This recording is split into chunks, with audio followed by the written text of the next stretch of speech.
Say hello to Louis Cato and the Late Joe Band, everybody. Welcome back. Welcome back for more show.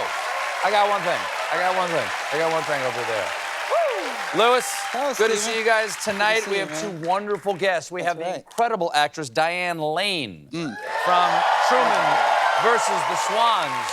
We have just a moment. And after that, truly an amazing comedian, a prophet in his own right, Patton Oswalt will be out here in just a moment. From Ghostbusters Frozen Empire.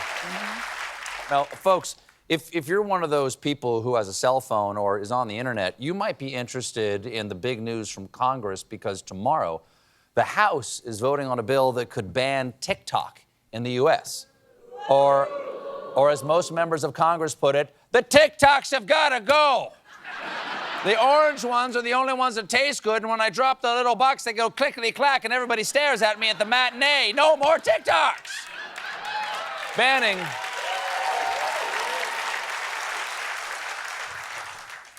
one of the most popular social media apps in the entire world would set a huge precedent and have a massive impact on American life. Without TikTok, where else would I learn about actual trends like cooking chicken in NyQuil? Or future trends like calling the ambulance after someone cooks chicken in NyQuil? The bill is a response to fears that TikTok's owner company, ByteDance, could share user data such as browsing history, location, and biometric identifiers with China's authoritarian government. Oh, God. China could spy on us or brainwash our youth with propaganda, or worst of all, put us on a mailing list. Ni hao, Stephen. Old Navy capris are now 4 for 1. To unsubscribe, pledge your undying loyalty to Xi Jinping. Pledge. And Congress means business here. The bill would force the Chinese owners of TikTok to sell the platform or face being barred in the United States. They want all social media companies to have only American owners, like Mark Zuckerberg, Elon Musk, or Abraham Lincoln. Well, here's the thing. The folks over at TikTok are pissed. This week, TikTok sent push notifications urging its users to call their representatives. Genius!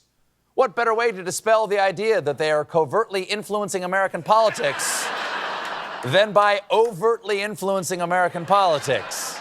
Here's what the actual push notification said. Congress is planning a total ban of TikTok. Speak up now before your government strips 170 million Americans of their constitutional right to free expression. Well said. Because this is what the founders intended.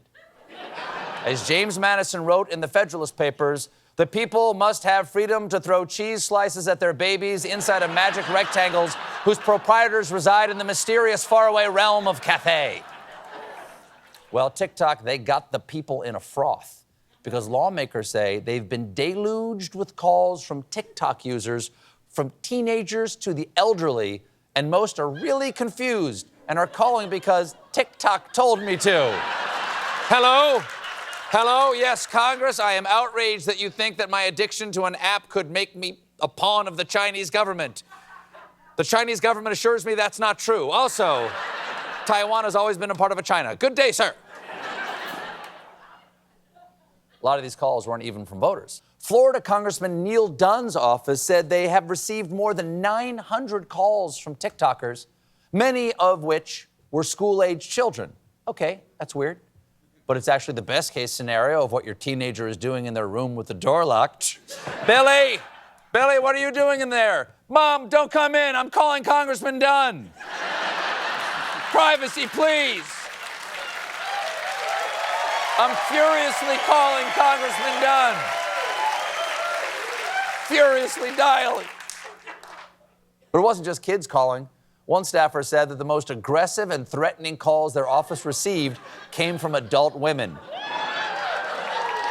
Which makes sense. If you spend any time on TikTok, you know that the most unhinged users are grown-ass millennials who still describe themselves by their Hogwarts house.